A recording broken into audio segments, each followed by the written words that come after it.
So some of you might recognize where I am on a lava bed at Urban Meditation.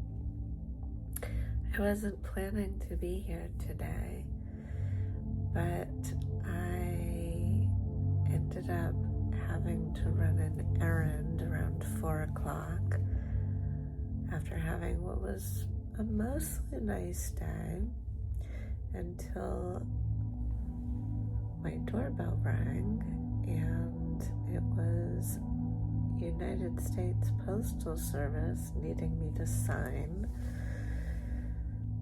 Somebody mailed, they actually spent $18 and something to send 3 or 4 pieces of paper across town.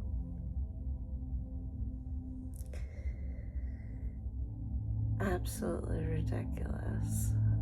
I won't get into right now. But I had to take photos, email the people, because once again they are asking me to do impossible things because they didn't include what was needed in the envelope.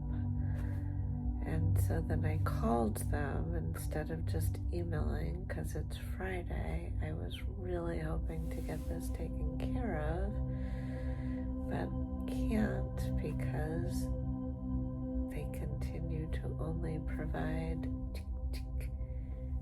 pieces of what they keep wanting me to do. No real answers, no real legal ability to actually do what they keep wanting me to do.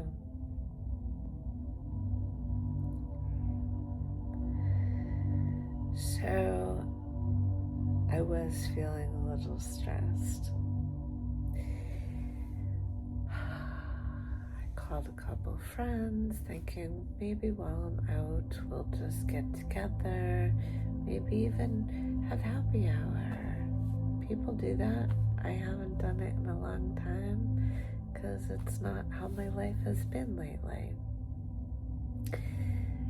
Anyway, look at me now, back in my happy place. I am grateful I can come to Urban Meditation, which I actually found almost 3 years ago because of these same people who have been causing so much unnecessary stress for my mother and myself, in case life isn't stressful enough. The flood that wiped out our community, stressful enough. Even before that, for 2 years, we had pandemic isolation, stressful enough. My mom had fallen and broken her femur for the 3rd time, needed surgery during pandemic when death toll was on TV every day.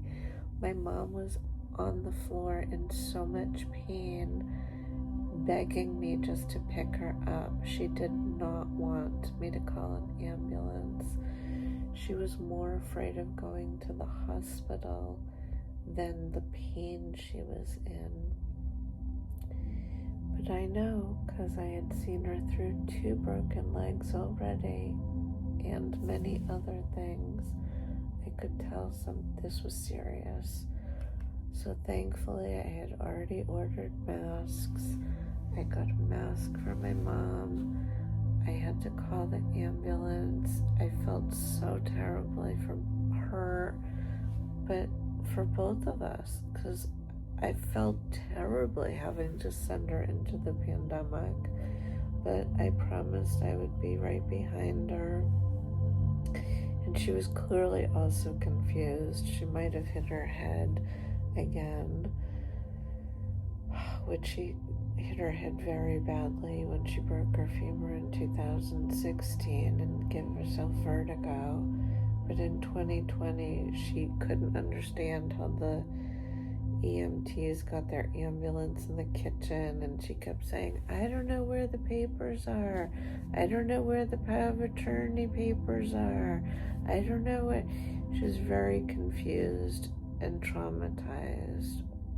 Even when I got down to the hospital, she was still. And I called the backup power of attorney. I called the people my dad had put in writing, backup, if anything happened, call these people. I try really hard to do things by the book, as they say. I am not a perfect person, but I really do try.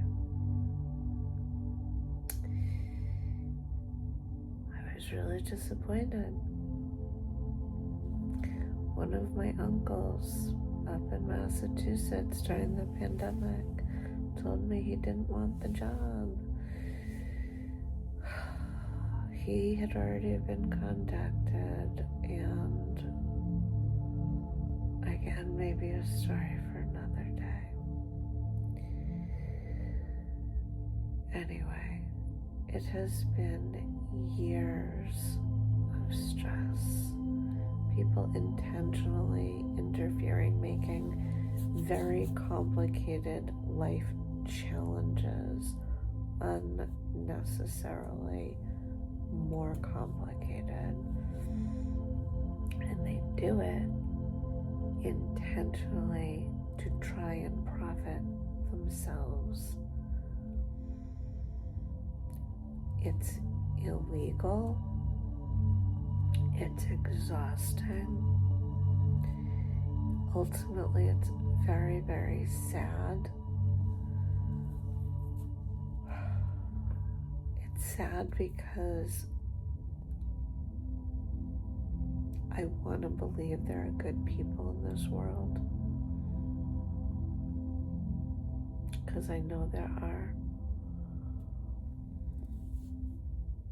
I just wish there were not so many cruel, really cruel people who take advantage of vulnerable people.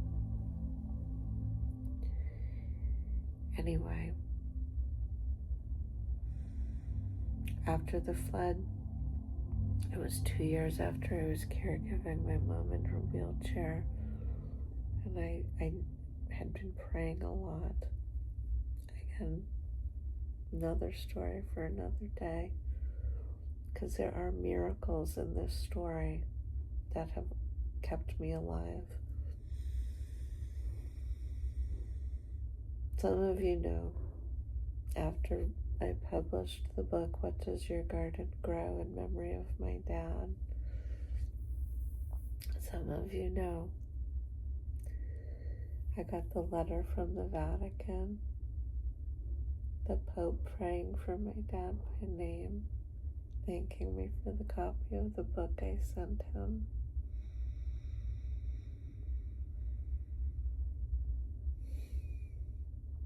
And my tree that grew in my garden.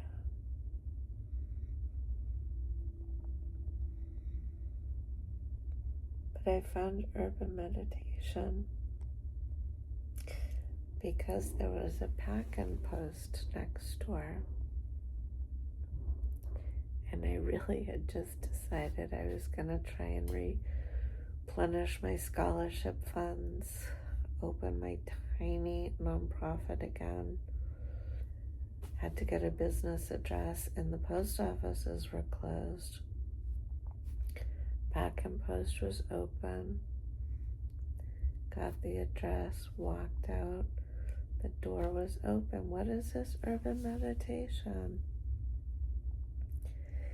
I walked in, and a woman turned and looked right at me as if she had been waiting for me. Hey, Michelle, where have you been? Haven't seen you in a long time. What is this place? I recognized the woman immediately, though, because she used to make the ads for my tiny nonprofit for Gosha Life magazine. I reached into my purse and I explained I'd been mostly isolated for years. I started this line of vegan skincare products, though. She gave me her card, told me to email her about them.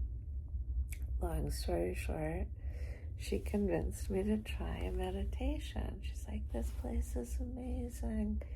And it is. I tried a meditation. You lay on these heated lava beds. This is almost 3 years ago. I had a torn disc in my neck, 2 frozen shoulders, frayed tendon. I still have a lot of underlying injuries, but I haven't gotten injections in over a year. I used to have to get them every 3 months. I might have to get more because I've started exercising, but I couldn't even do any weights at all when I first started a few months ago.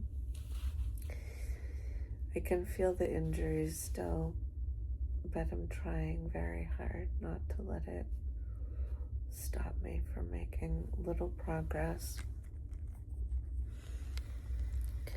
But I started meditating here every day. I paid to come here every day because I needed just a place to get out half an hour a day. I told my mom, Mommy, you haven't fallen in a long time.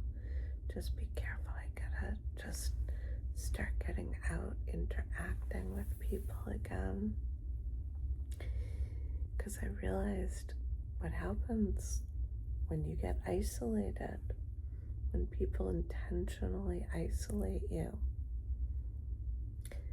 Easier to manipulate.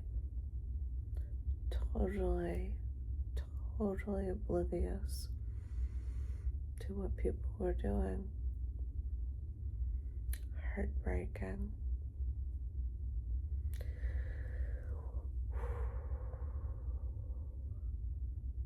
Heartbreaking. What the legal discovery we found people in Massachusetts were doing to John Urban. Left him to die in pain. Unplugged his phone, drugged him with Xanax. According to people who testified in Massachusetts.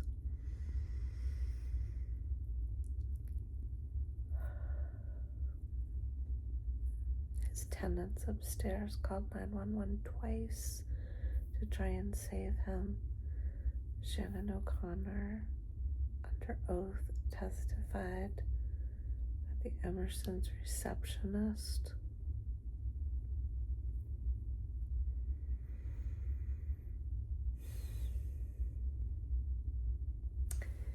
overheard their whole scheme.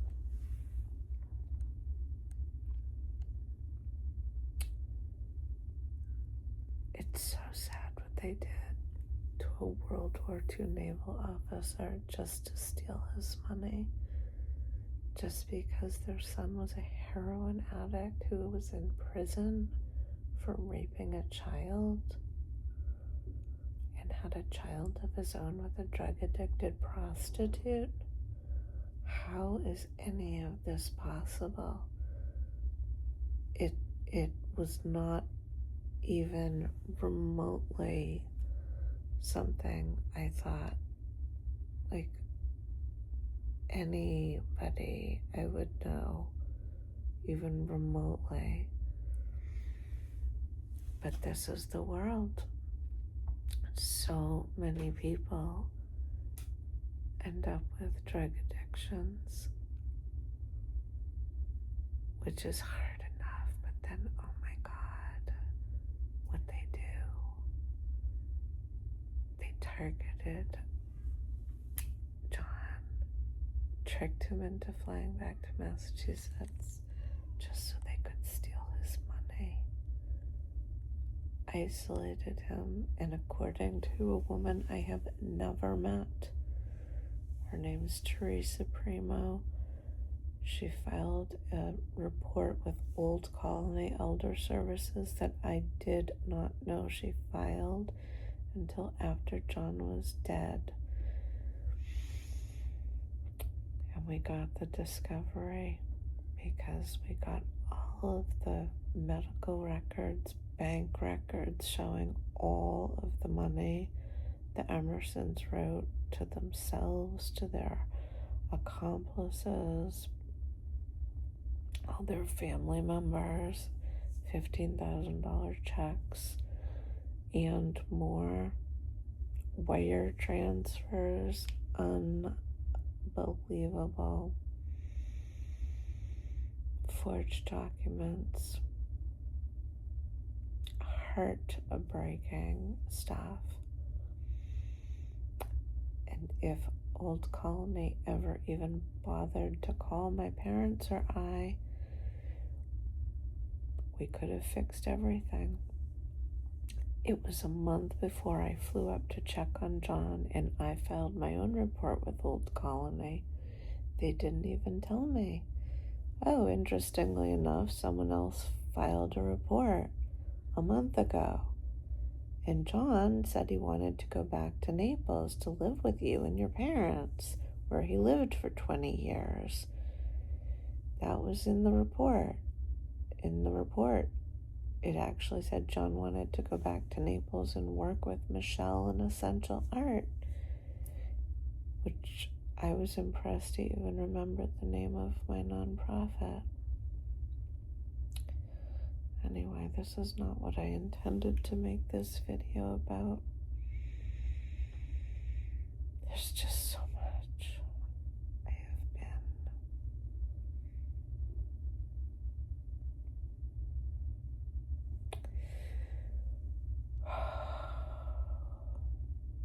buried in paperwork, buried in legal paperwork.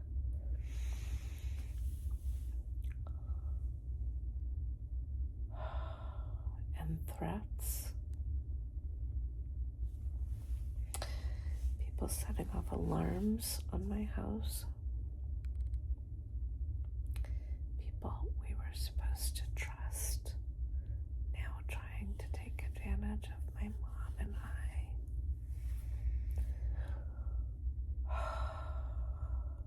Just like they did to John.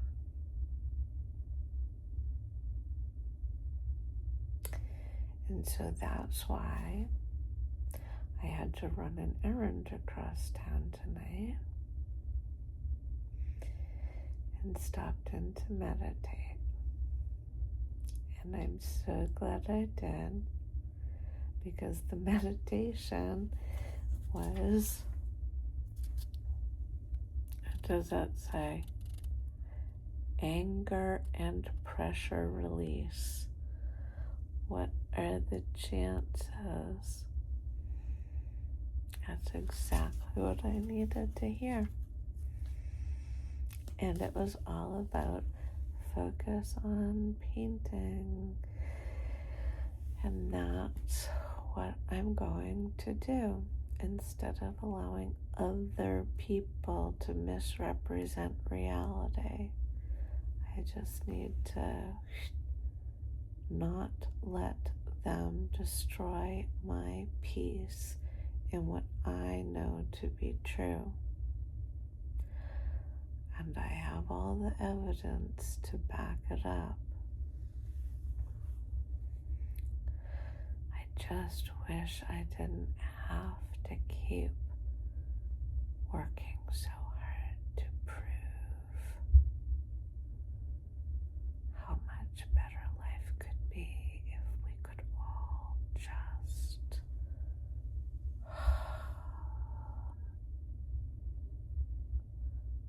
peace, you know? Peace.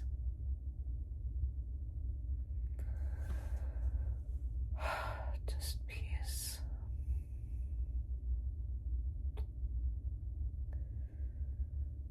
So I'm glad I found urban meditation. I also signed up for the dinner group Shin around the same time so I could at least enjoy a meal out once a month. I think I deserve at least one nice meal since I don't really get a vacation in decades or go anywhere really other than now meditate. I'm grateful I made both those decisions. I'm grateful I'm still involved with my sorority.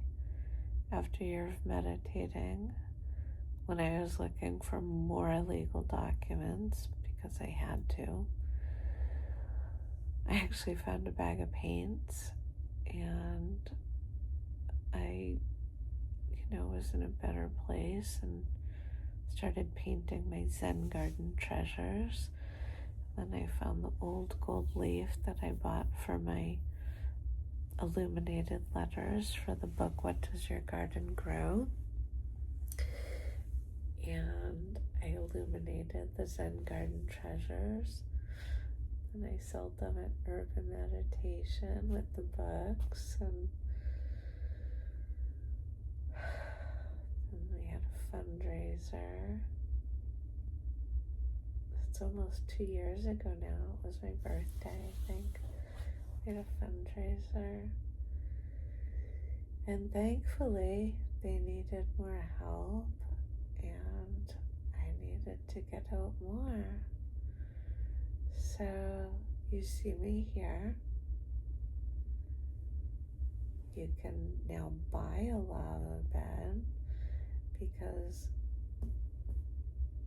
they not only have memberships where you can come here and lay on the lava beds, but they sell them slightly smaller than the one I'm laying on, but plenty wide. Infrared heat feels so good. All my stress and my broken little places feels better. It's naturally anti-inflammatory. It's a lot of things. If you'd like a bed, send me a message. They also sell crystals and all kinds of good stuff. My paintings, my books. A couple months ago, I started watercolor painting on Ash Wednesday, which was also Chinese New Year.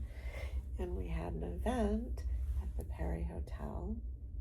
I went home and I decided to give up making excuses for why I'm not painting. And I painted a painting a day, all of Lent. And I sell those here now. And if you would like, I will show you. And the biggest news of all, well, for now, good news. I signed a contract for an art show I was asked to have. So there are the Zen Garden treasures, and there are my watercolor paintings. Grow with the flow, stem to stream. Those are the books. What Does Your Garden Grow? That I got the illuminated letters. And of course, that cubby right there, my vegan skincare, which must be doing something okay, because all things considered, despite everything I've been challenged with for years, I haven't had any major invasive procedures, or whatever they call them.